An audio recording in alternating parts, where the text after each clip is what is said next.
Hello.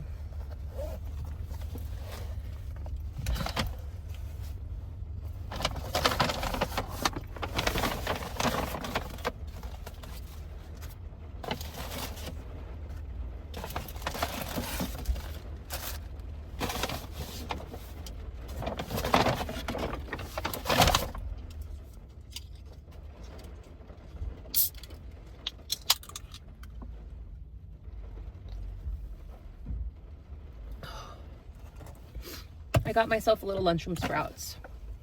And I just wanted to chat a little bit. Because yesterday, Snoop passed. And I don't want to talk too much about that part. It went about as perfectly as it could. That's all I can say. I have no regrets or anger or complaints. And I believe that he chose his time. I've been listening to a lot of animal communicators, and they've said that, you know, your pets, they participate in this process with you, the whole thing. And that, you know, I've always believed that our pets are there to teach us, and, you know, the biggest lesson being kind of like unconditional love. But every pet and every person and every connection is so different and special. And yeah, Snoop taught me so much, you know? And it wasn't just like the unconditional love portion that he helped me understand, but it was like, I was so afraid to get a dog because I knew that they would be my world, and I knew this would be crushing. And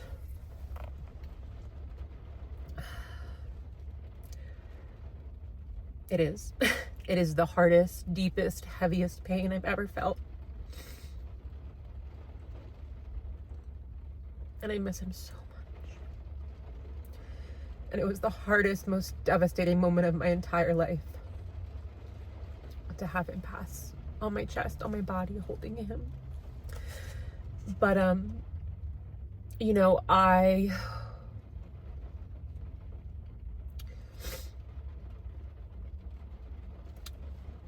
feel that Snoop really taught me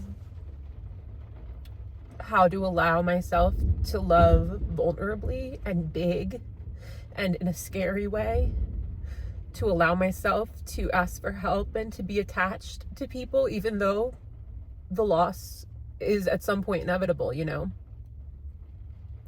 And that even if I love and commit with my whole body and my whole heart, and that love is reciprocated, an end will come. There will be hard parts, and I will still get through it, and I can do hard things on my own. And this isn't going to be super coherent, and I'm not sorry, but I had always imagined this moment with Snoop.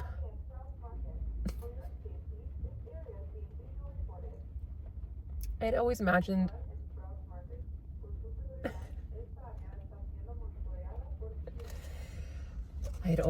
this moment with Snoop to be with a partner. And I thought that partner would be able to like make the calls, not like decisions, but just like literally make the calls and do the logistics and do the admin. And I didn't have that person. And I had to make those calls myself. And they were fucking brutal, man. But even though I did so much of it on my own, the other side of that was that it forced me to ask people that I don't know super well for help. And the way they showed up for me was like truly extraordinary, like unimaginable. People that I didn't know a month ago held me and Snoop and sat on my bed and cried with me, and just like, I have never felt so held. Like, I've never felt like space has been held for me in my adulthood, really. In some ways, yes, but it's been a long time. And it was like such an excruciating moment, but it was also just like profoundly beautiful. And I woke up yesterday and I looked at myself in the mirror and I said, like, this is the hardest day of your life. Like, this is gonna be the hardest day of your life. And it was. And it was.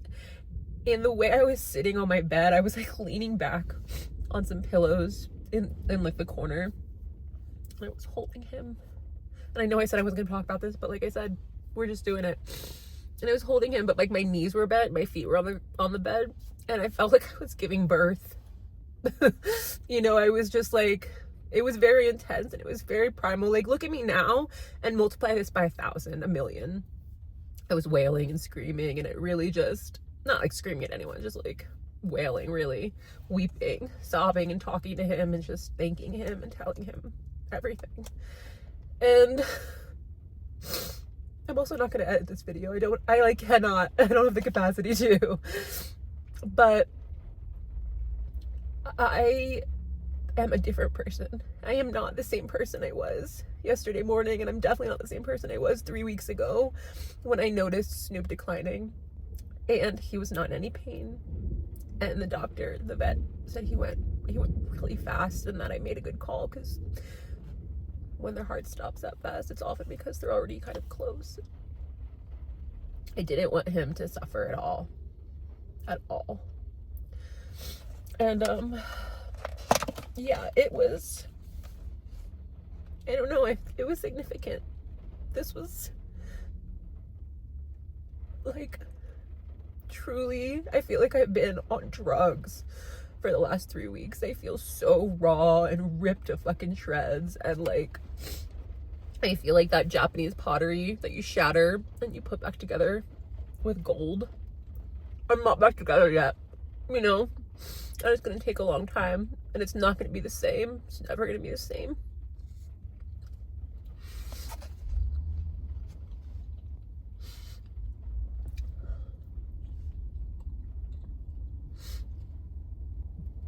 But I'll link the animal communicators I've been watching. There's 2 women in the description. One's named Tammy and one's named Danielle. But they've given me a lot of comfort through this. And someone that I met on Instagram, actually, who came to like the meetup that I did at the beginning of the month, she came early and she cleaned my room for me to get the space ready. And she brought me food and like all this stuff and flowers. And she brought Snoop stuff to donate to the rescue for me. Like, I met her one time. And then my downstairs neighbor came up. And like, in passing, we chatted, and it's incredible. It's truly incredible. And today has been, actually, before I go there, I think something else that Snoop, like, kind of his final gift to me, like I kind of mentioned, was like connecting me and forcing me to ask for help, but like connecting and reconnecting me with people. And just like, I don't know, he just always gave me such clarity on like who the right people were based on the way they treated him, because he was a challenging creature at times, and I just really trusted his intuition. Like, if he was growling and going crazy at people, which he like didn't do, he barked a lot, but he wouldn't like go crazy at people. If he did that, like, I trusted his intuition. I really did. And I still do. And I believe it with my whole heart, my whole body, that he's with me. And you know,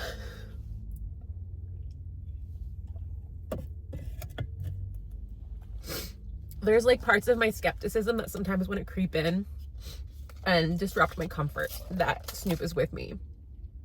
But it's been so crazy.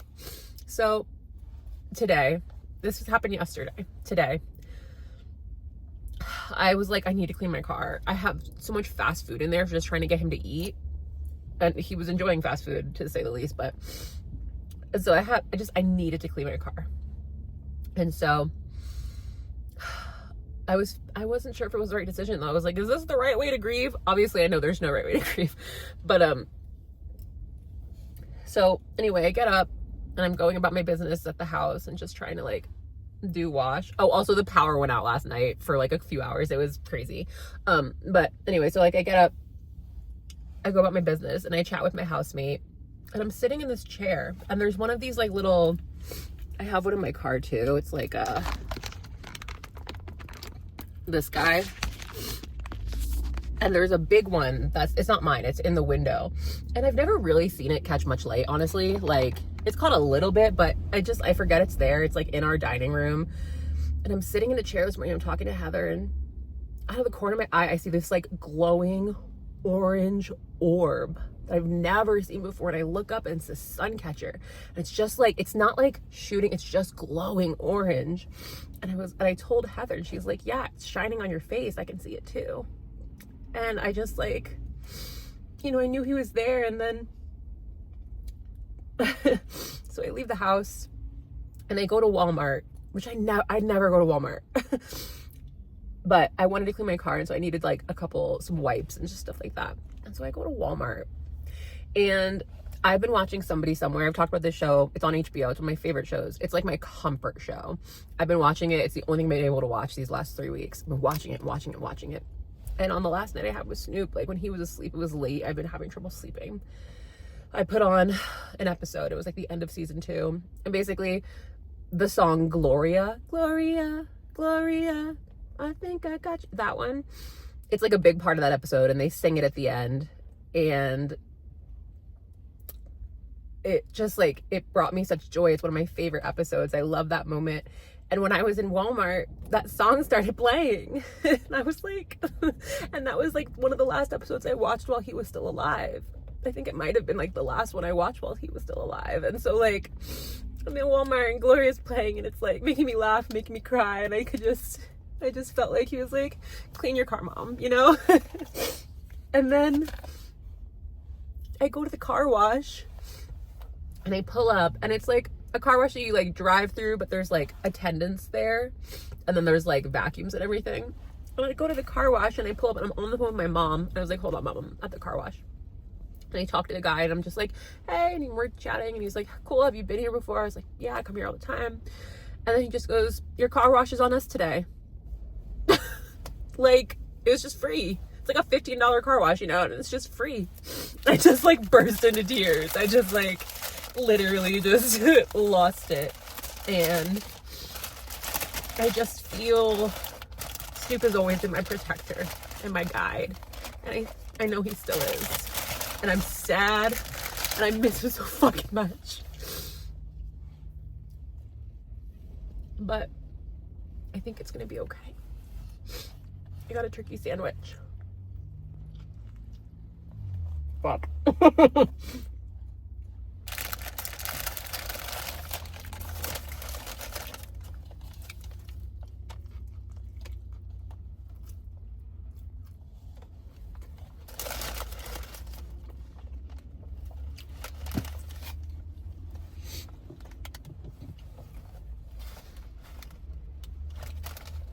And so anyway, I just wanted to check in and talk a little bit. I've had some crazy revelations during this process. I've reconnected with some people I did not think I was ever going to reconnect with. I can't share all of it, but I will say I think I want to have kids.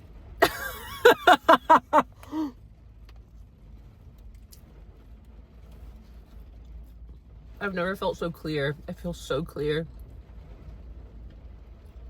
on what I want and who I am, the direction I'm heading. I've never felt so clear in my whole life. And I just feel inspired to live big, to go do shit. My last 6 years have been very insular and very isolated, and I think it's been important. I think it's been like a little cocoon, you know, and I feel really ready. I feel like ready to make friends. I feel confident in what I offer people, and I feel open to receiving what they offer as well.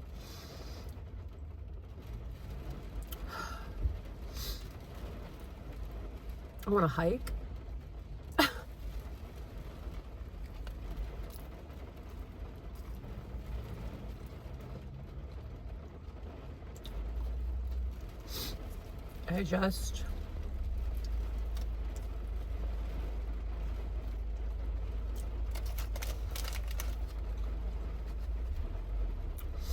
Yeah.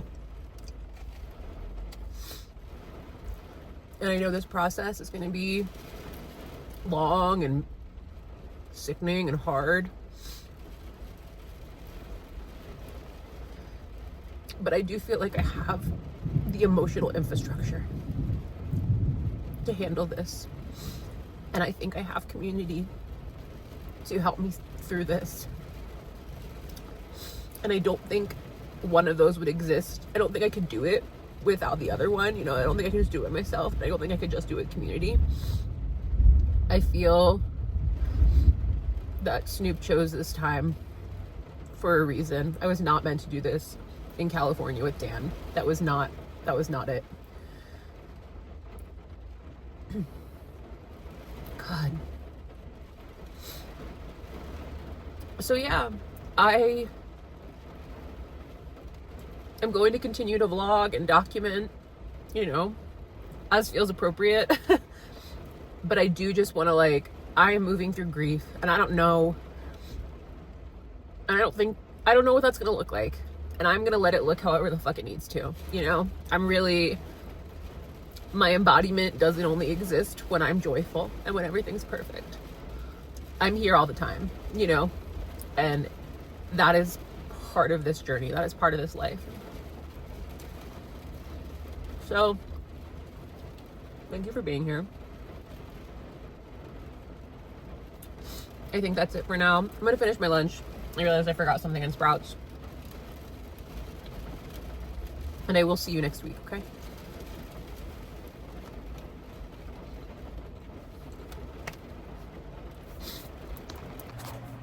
I just wanted to share one more thing that happened.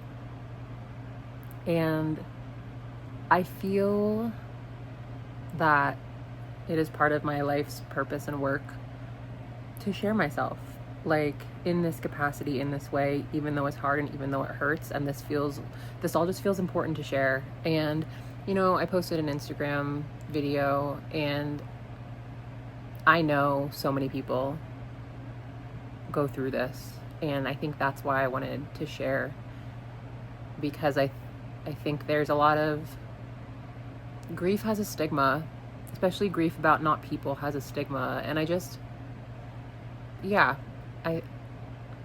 it's important to share. It feels important to share. But just one last thing. I went into a little smoke shop that I'd never been into before. I just, like, randomly turned and stopped in there. And I go in and I get something. And as I'm walking out, there's a picture of Snoop Dogg on the wall. And I'm just like, my Velcro boy is still with me, you know? So, if you've gone through this, if you're going through this, any kind of grief, you know, pet loss is one type, but grief is massive. And I feel you. And I think whatever you're doing, as long as it's not harming other people, and as long as you're processing and doing the work to process, and sometimes that just looks like being in your body and crying and cleaning your car, you know, it doesn't have to be anything specific or big. But I think as long as we're living in it and we're being present with it and we're feeling it, we're doing a good job.